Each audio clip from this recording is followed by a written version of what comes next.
And we're back. Gwop DVD magazine. This is DJ Beast. Next up, we have a short interview with Honorable Sevi Singleton, a Superior Court judge in Cambridge, Massachusetts, who talks about what it takes to have a successful career in the field of law.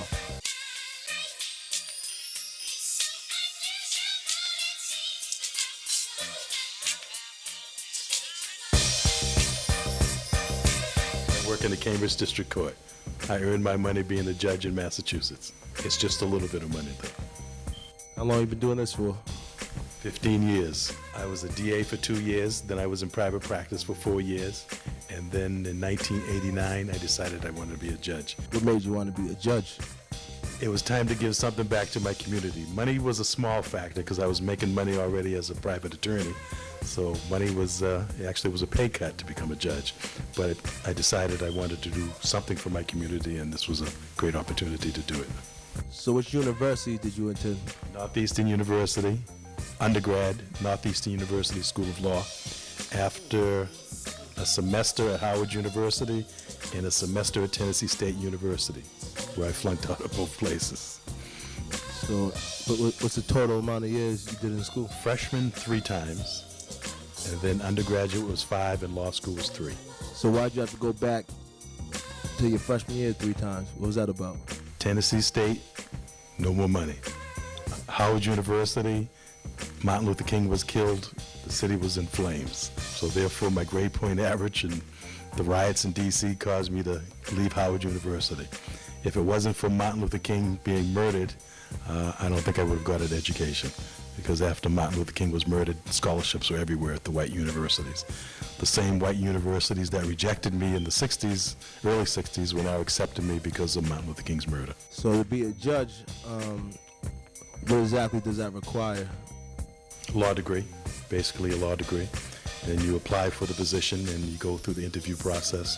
They do a background check. The FBI, the state police does a background check. They interview your neighbors. They check your records. They talk to other lawyers that have practiced with you. And you're interviewed by a 12-panel board called the Judicial Nominating Commission. They come up with 3 names that they submit to the governor. Then the governor interviews each one of the 3 finalists.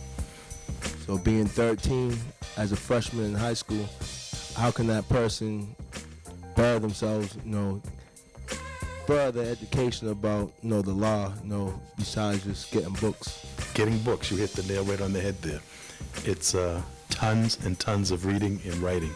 Most people think that if you talk a lot or talk well, that you'll be a good lawyer or a good judge. You won't. It's the reading, the understanding of the reading, and the writing. I could not write until law school. I didn't know how badly I wrote until law school. Besides law, what other accomplishments have you had, or other things around your life, your surroundings, to get Gwop? Well, private practice. Did that for about 4 years. I was also a lawyer for the city of Cambridge. I defended them in civil rights suits. It was basically private practice and making money in private practice. First couple of years, the money was big, it was huge. The hours were long. I would work Saturdays and Sundays. But if you love what you're doing and you want to make the money, then you have to work those hours. Nothing comes easy.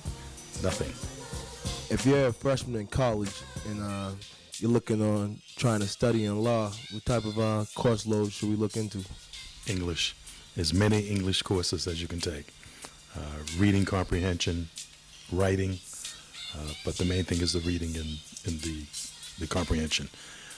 Because you're going to have to be able to analyze in law school. You're going to have to be able to analyze your readings. You're going to have to argue distinctions from your readings.